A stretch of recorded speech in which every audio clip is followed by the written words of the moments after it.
Chapter 2 The Return of the Fire Witch. Suema Kazuko, 2nd year, Class D. Part 2.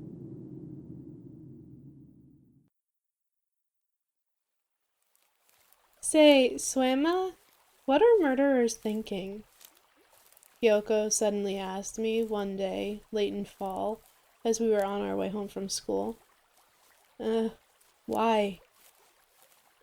The two of us were walking along the bank of the river. Kyoko and I were the only two members of our circle of friends that walked to school, so we always went home together. Most students take the bus to school. Hardly anyone walks, so there was no one but us on the street. Oh, no reason. Kyoko dried up. You're always asking me stuff like that recently. What's up? Oh, nothing. Never mind. But there had to be a reason for it. Tell me. You see, Kyoko whispered very quietly. Yeah? She's suspended now, right? Huh? Oh, you mean Kirima-san? 2 weeks ago, she'd been suspended for smoking on school grounds. She was due back the next day, though. Do you think she would really kill someone? Huh? I doubted my own ears. Sure, she was the odd girl out, but Nagi was still our classmate. She hardly deserved to be called a murderer. What are you talking about? You said it yourself. When was it? We were eating lunch.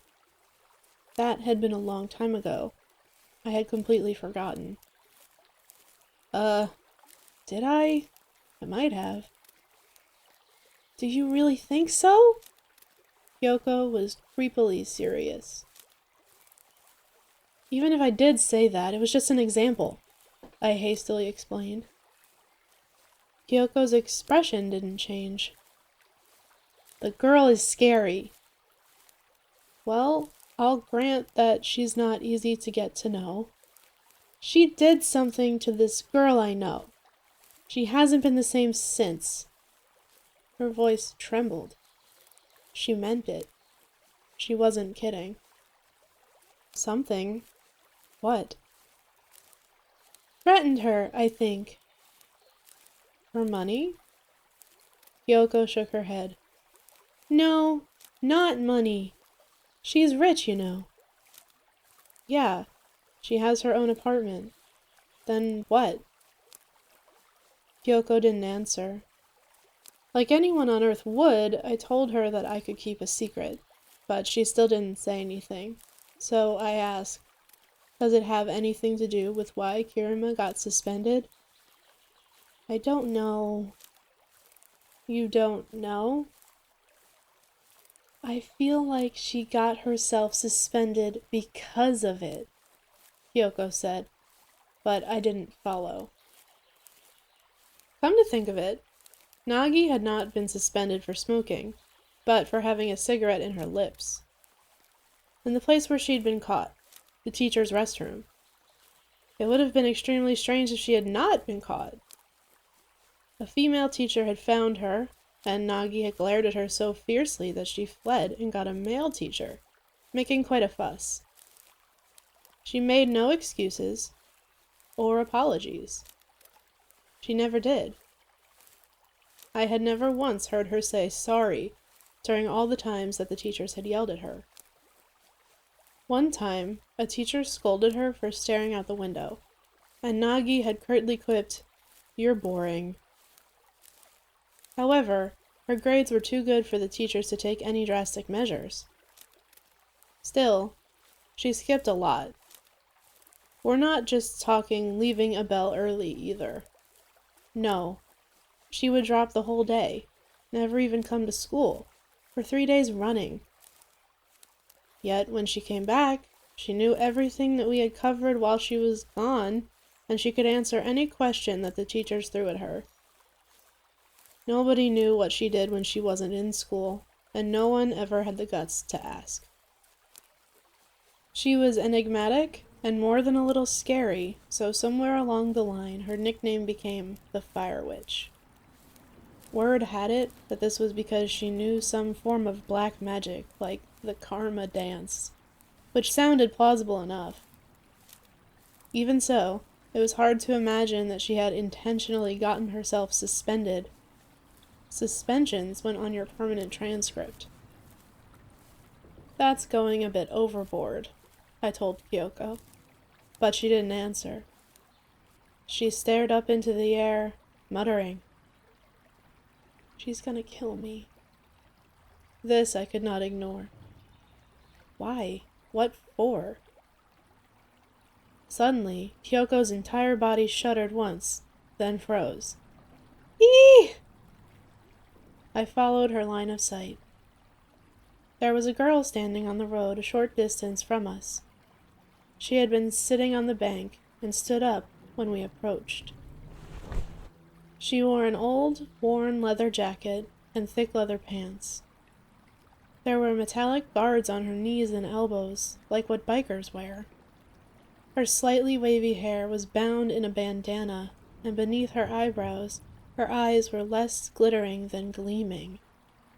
She glared at us. At KeroQ. "I've been waiting for you, Kinoshita KeroQ," she said, in her distinctive manly voice. It was the suspended Hiraminagi in the flesh. "No! Ah!" KeroQ screamed. She fled behind me, shoving me towards Nagi. Reeling, I almost smacked right into Nagi as she ran toward us. But Nagi slid by me without so much as a glance in my direction and took off after KeroQ. "Wait!" I yelled as I hurriedly gave chase, but Nagi was fast. Looking closely, she was wearing big black boots. I thought they were rubber at first, but I was wrong. These were steel-toed work boots, the kind that construction workers wear. The kind that can't be crushed, even if several tons fall on them. Kick someone with these, and they might as well die. This was clearly not a fashion statement. It was a level beyond biker wear or air sneakers. The bag on her back was strapped to her body and didn't budge as she ran. It was like she was dressed for combat? No normal high school girl would ever dress like that, not even a gang member. She looked more like a hitman. "Help me!" KeroQ yelled. Nagi snarled back, "You call for help and you'll have to talk to the cops." That shut KeroQ up. She stopped in her tracks. That was enough for Nagi. She closed the distance between them and tackled her mercilessly from behind. Both girls hit the ground, sliding down the riverbank. Wheezing, I caught up to them to find Nagi twisting KeroQ's arm behind her. It looked just like a hold from something I'd seen on TV, like judo or kung fu. KeroQ couldn't move a muscle. We clearly hadn't learned this sort of wrestling at school. "Ow, ow, ow! Let go!" "Want me to go ahead and break it? Even you'll take some time to heal then, Manticore?" I have no idea what she meant by that. "No, don't! I'll never do it again, I swear!" KeroQ shrieked. "Stop that, Kirima-san!" I cried, jumping on her, but she kicked me away. She spoke to KeroQ again. "It's not just me. Echoes is looking for you too. Keep pretending and you'll lose an arm. And then you won't have any hope of winning." What on earth was she talking about? I swear to God I'll never do drugs again. Please don't. Please!" KeroQ sobbed. Drugs? "I know you killed Kusatsu Akiko. Don't lie to me," Nagi roared. I thought my heart was gonna stop. Kusatsu Akiko? That was the name of a first-year girl who had gone missing. "I know you killed Kusatsu Akiko. Don't lie to me." "I didn't! I didn't! It wasn't me! I swear! She just gave me the drugs! There was an unpleasant popping sound from Kyoko's arm. Kyoko's eyes rolled up in her head. Damn, you're normal. Nagi snarled and let go. Kyoko rolled down the bank. Kyoko! I shouted, racing over to her and putting my arms around her. Don't worry. I stopped before the joint was destroyed. It'll hurt for a few days and then be fine, Nagi said. Kyoko was trembling. What's going on? I screamed. You should ask Kinoshita herself, Suema-san, Nagi replied, her voice completely serene. Kyoko's teeth were chattering. She'd been scared half to death. Understandably. So had I. This is going too far. But it's better than getting arrested, right, Kinoshita? Nagi said. Kyoko stiffened. I hope you learn from this.